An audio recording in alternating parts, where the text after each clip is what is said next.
Você está ouvindo agora O Raio Acertou, o seu podcast semanal sobre jornalismo narrativo. Em nossa pauta, a principal notícia é você.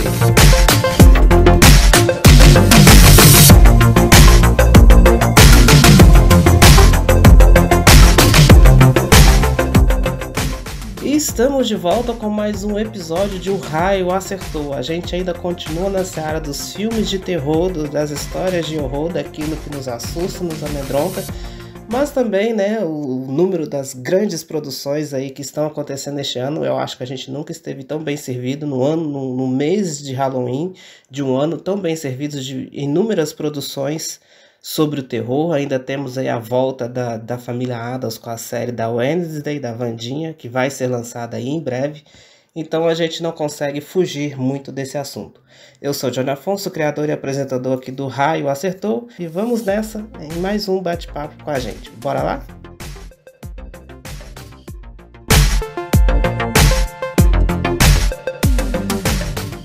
Então, pessoal, é lógico que a gente não ia deixar passar em branco a nova produção de série de TV do Mike Flanagan, que é o Clube da Meia-Noite.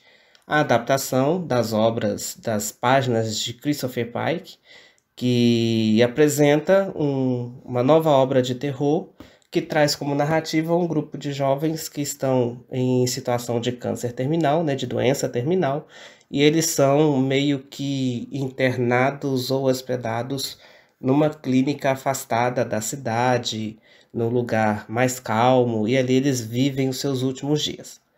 Bom, mas junto de O Clube da Meia-Noite, nós não poderíamos deixar de trazer também o filme aí que está dando o que falar, que é Sorria. Sorria chegou aos cinemas em outubro, agora em outubro também, e alguns dados muito interessantes de Sorria nos chamam a atenção. Primeiro, é um filme barato, de muito baixo orçamento, e um filme que não foi produzido para o cinema. A proposta inicial de Sorria é que seria simplesmente lançado nos stream. Então, Sorria foi um filme encomendado para uma plataforma de stream. Ele não iria para as grandes salas de cinema. Mas o que aconteceu? Com as suas primeiras avaliações, suas primeiras exibições, percebeu-se que ali havia um potencial para as telonas. Então, o filme investiu um pouquinho mais na sua divulgação, na sua propaganda, e foi para as salas de cinema. Então essa é uma grande primeira curiosidade.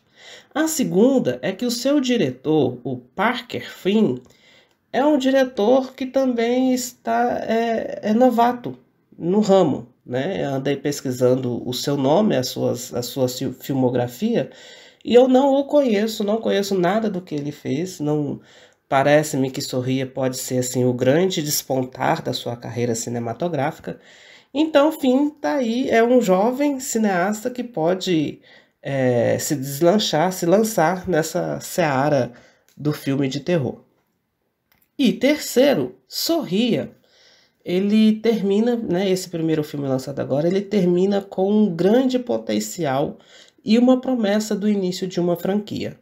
Então, o filme aborda uma maldição que se chama a Maldição do Sorriso, e o desenrolar da narrativa desse filme, inclusive, é um roteiro muito bem construído, muito bem amarradinho, atores que não são muito bem assim conhecidos. A gente tem o Jesse Usher, que é um dos supers lá de The Boys, o que tem a alta velocidade, que eu esqueci o nome dele aqui agora, que está no elenco, mas infelizmente assim não tem um grande brilhantismo dele ali, mas é um filme promissor, Sorria, igualmente ao terror de Flanagan, é um terror psicológico. Então assim, ele tem o susto pelo susto, as jumpscares assim super assustadoras, tem monstros super assustadores, visões super assustadoras. Quando passa aquela câmera lenta assim, num plano panorâmico, que você começa assim a segurar forte os dedos da sua mão, porque você sabe que ali vai vir um susto, vai vir um assombro, e é certeiro. Então, Sorria é um filme promissor. É um filme que não se esperava nada dele, mas quando chegou, ele chegou causando um grande rebuliço. Bom, voltando para o Clube da Meia-Noite, que foi lançado primeiro, né, no início do mês de outubro, o Clube da Meia-Noite era a grande aposta do Mike Flanagan, até porque o seu nome está assim, muito bem cotado nas suas últimas produções, né? As antologias da Maldição, tanto da Residência Rio quanto da Mansão Bly, e a Missa da Meia-Noite.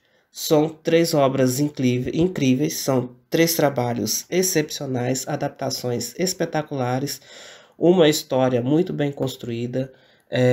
O Flanagan ele tem um time de atores e atrizes que ele não abre mão deles por nada, né? Você que acompanha as obras do Mike Flanagan, você reconhece os rostos dos atores e atrizes que fazem parte do seu elenco, né? O Clube da Meia-Noite, por exemplo, tem vários rostos conhecidíssimos de Missa da Meia-Noite, que também tem rostos conhecidíssimos de A Mansão Bly, que é praticamente quase o mesmo elenco de A Residência Rio.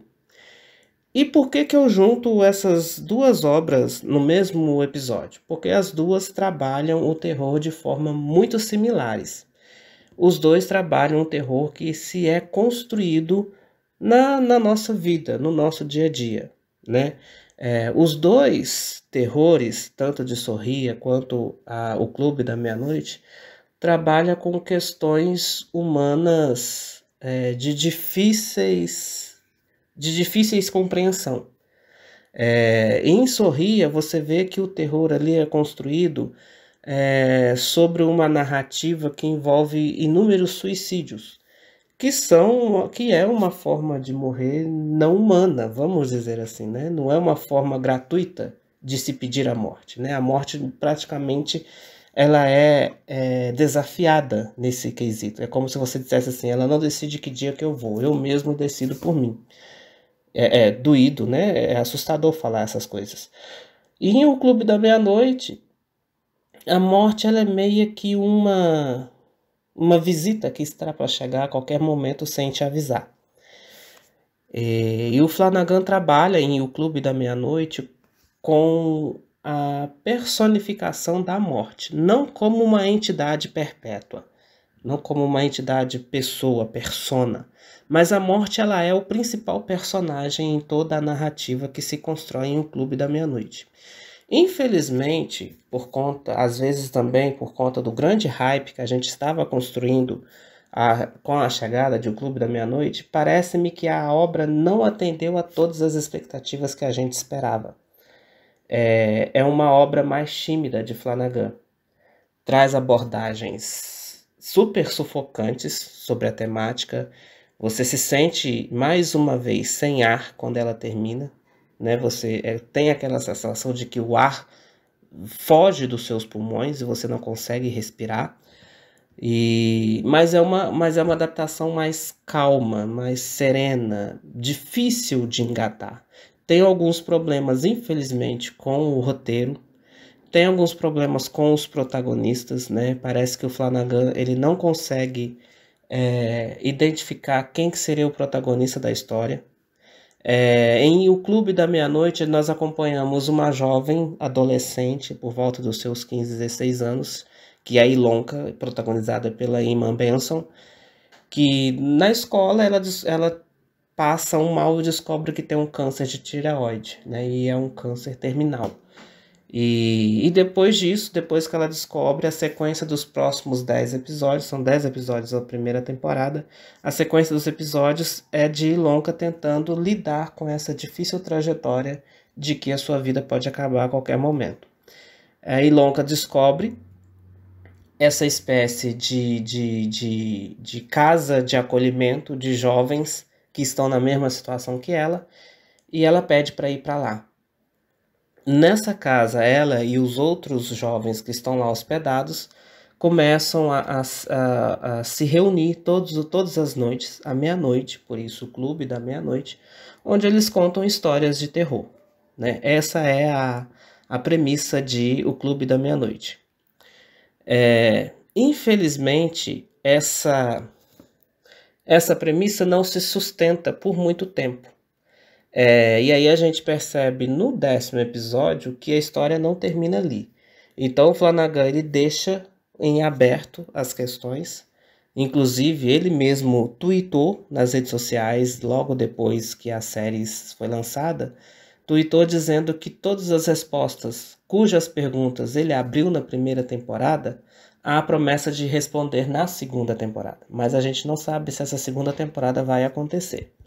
Então, o Clube da Meia-Noite, ele trata dessa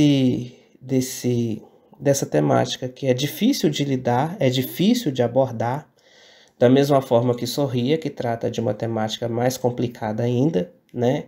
E ambas as produções trabalham com uma certa maldição que nos rodeia, que é a maldição do não conseguir se superar, do construir nossos próprios monstros que a gente não consegue lidar com a perda, com o luto, com a morte, com a despedida e por aí vai, né?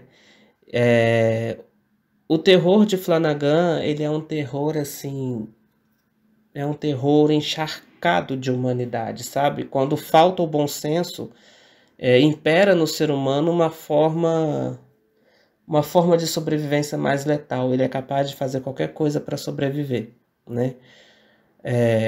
Parece-me, eu não li a obra do Christopher Pike, parece que Pike ele quer nos dizer que a morte não é o fim, ele quer tratar a morte como um ritual de passagem. E é essa ideia que o Flanagan vai tentar incorporar na sua obra, né? É a falta de humanidade, de caridade, de empatia, de amizade, que vai nos matando aos poucos, que nos mata por dentro e alimenta o mal que enraiza em cada um de nós como se fosse uma erva daninha. Essa ideia também fica muito presente em Sorria, né? A protagonista de Sorria, que é uma psiquiatra, que é a Laura, né? A psiquiatra, protagonizada pela Caitlin Stasey, eu não sei pronunciar o nome dela, mas deve ser Caitlin. Então ela se vê amaldiçoada por essa maldição do sorriso, quando ela vê uma paciente morrendo na sua frente, tirando a sua própria vida.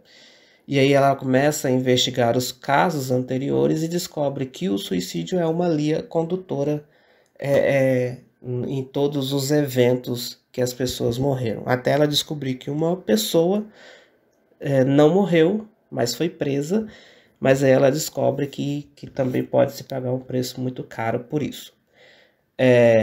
Para a segunda parte do nosso episódio de hoje, talvez seja difícil assim a gente entrar na temática de onde o raio acerta, mas ainda é possível, porque por mais que se trate de um terror, é um terror psicológico. E se é um terror psicológico, é um medo, é um susto, é um assombro que nós mesmos construímos. Frutos ou não dos nossos pensamentos, é um medo que a gente carrega, né?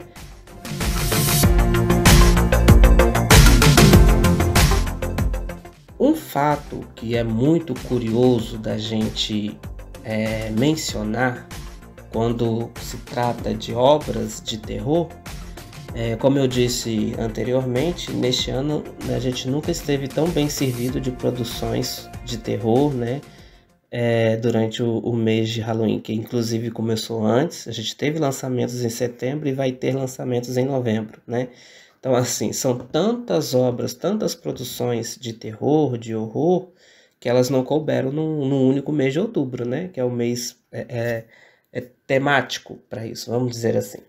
Mas um dado que é muito curioso a gente mencionar, os filmes de terror, geralmente, eles não têm uma propaganda pesada, uma publicidade, uma divulgação bem financiada, vamos dizer assim, né?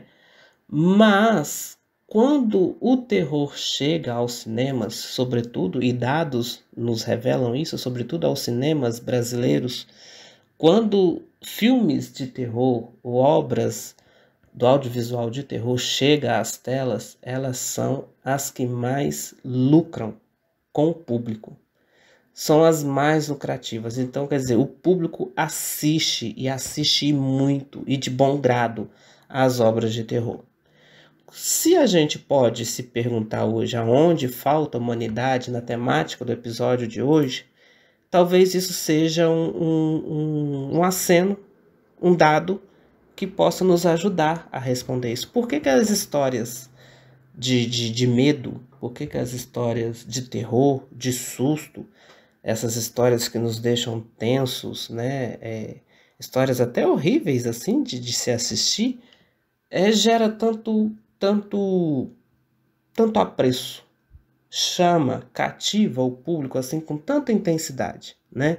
Eu disse na parte anterior que o terror que o Mike Flanagan constrói em suas obras, e isso você pode ir até no cinema, em Doutor Sono está isso, que foi ele que dirigiu, eu disse que o terror do Flanagan ele é encharcado de humanidade, porque ele pega o mais de horrível, ele pega o que há de mais sujo, de mais difícil de lidar, de administrar da vida do ser humano e transforma aquilo em obra de arte. Assustadora, mas é uma obra de arte.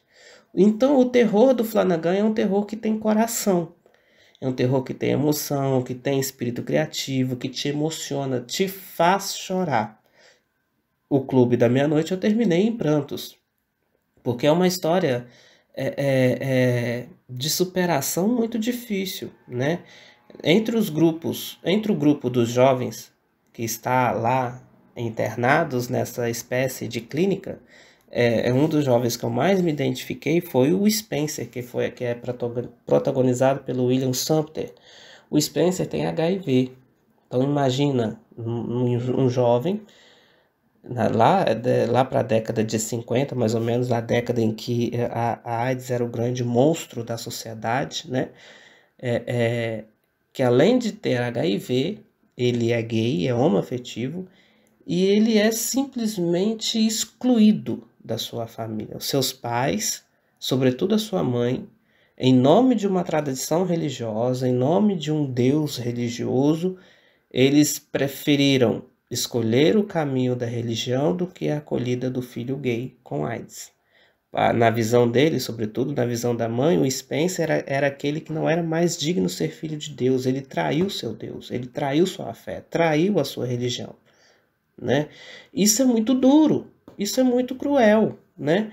E a coisa só melhora no finalzinho da temporada, quando o Spencer é encorajado pelo enfermeiro, que inclusive ele está em Missa da Meia-Noite, o ator, quando ele é encorajado a ir até a casa dos pais e dizer sobre principalmente a mãe dele, que Deus a ama da mesma intensidade que ama ele também, independente do erro que ele cometeu, né? Então o Flanagan, ao abordar esses assuntos tão humanos, tão puros e delicados, ele foge de todo o convencional que há já consolidado nos filmes do gênero do terror, do horror. E ele foge de toda a realidade fictícia, né? Se é ficção ou não a obra do Christopher Pike, ele traz aquilo para a realidade, ele foge do comum, ele foge do imaginário e traz para o real. O medo e o horror moram lado a lado, né? Isso quando não dividem a mesma habitação dentro de nós, em nossa vida. Isso quando não está dentro da gente.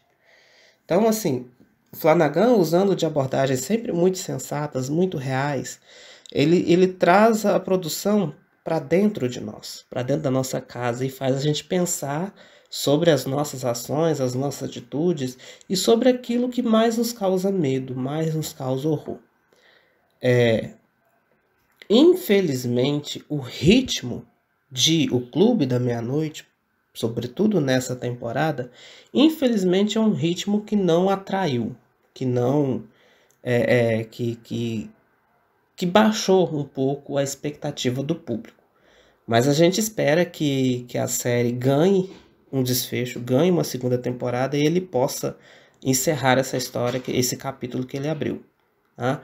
Então, assim, ele nos angustia, né? Ele faz uma obra de terror com muita humanidade, a gente se emociona, a gente se sente angustiado, a gente se envolve na história, porque, querendo ou não, a gente começa a se ver um pouquinho ali em cada realidade. Cada jovem discutindo sobre a morte, tendo que lidar com um dado da vida tão cruel e tão cedo, né? Então aquilo ali mexe muito com a gente, é impossível não se emocionar, né? Então aquilo abala as nossas estruturas emocionais e nos faz questionar sobre a vida que a gente leva, sobre a qualidade de vida que a gente constrói para nós mesmos, sobre a realidade que nós estamos vivendo. Será que está certo mesmo tudo que nós estamos vendo e fazendo por aí? Talvez seja nesses pontos que o raio hoje acerta, onde falta mais humanidade. Então, nesse episódio, a gente tratou sobre o Clube da Meia-Noite, como prometido, a gente ia falar, né? Mesmo que a série não tenha ganhado a grande expectativa, atendido a grande expectativa que a gente criou, mas quem cria a expectativa somos nós, né? Os diretores, produtores não têm obrigação de nos atender assim 100%. Mas nós trouxemos também os elementos do filme Sorria, que foram muito interessantes para nós, né? Nos surpreendeu, um filme que a gente não dava nada por ele e nos surpreendeu de uma maneira muito positiva. Então esse é o nosso episódio dessa semana. Semana que vem a gente se encontra para mais um bate-papo. Então espero encontrar com você por aqui e daí do outro lado ouvindo a nossa temática da próxima sexta-feira. Um grande abraço e até mais.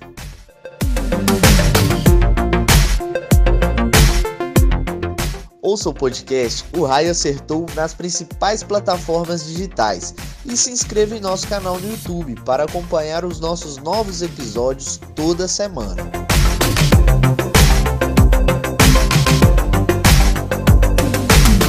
O Raio Acertou. Em nossa pauta, a principal notícia é você.